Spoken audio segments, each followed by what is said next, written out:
Let's get right to that exclusive KPIX 5 Survey USA poll.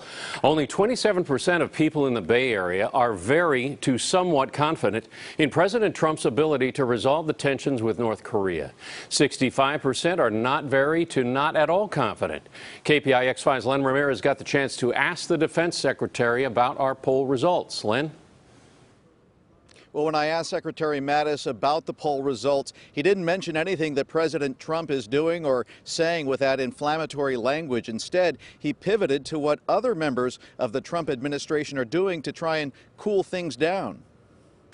Hello, everybody.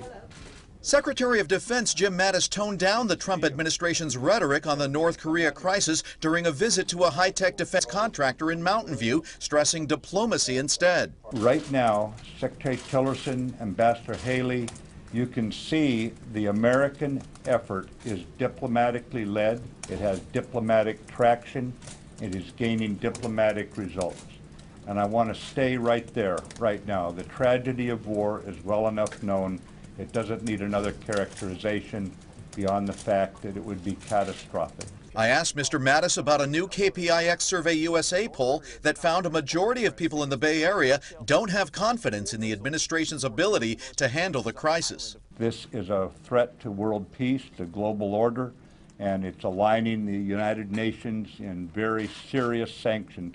And I would just tell you that that didn't just happen by accident. That shows where the Trump administration goes in terms of the prioritizing of the threat, but also in how to deal with it in a diplomatically effective manner.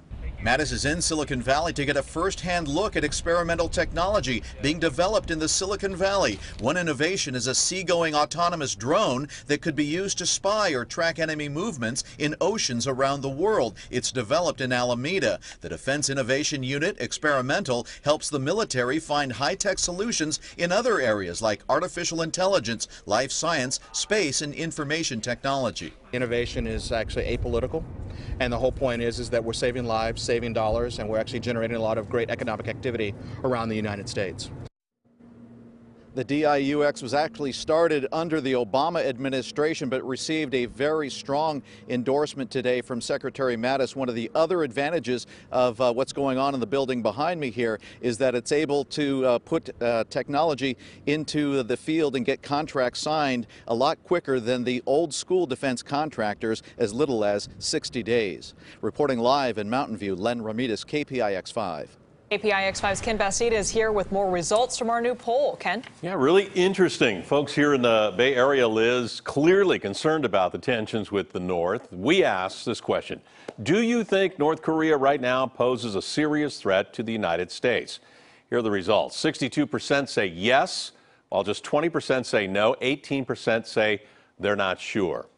So we also asked, what does the United States have a coherent policy for dealing with North Korea? 21% said it is coherent, while about 45% say it is incoherent.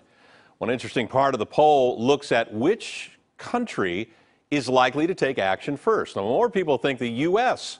will act first. 44% say it is very to somewhat likely. 39% say not very to not at all likely. On the other hand, only about 20% think that North Korea will actually take action against the United States within the next month.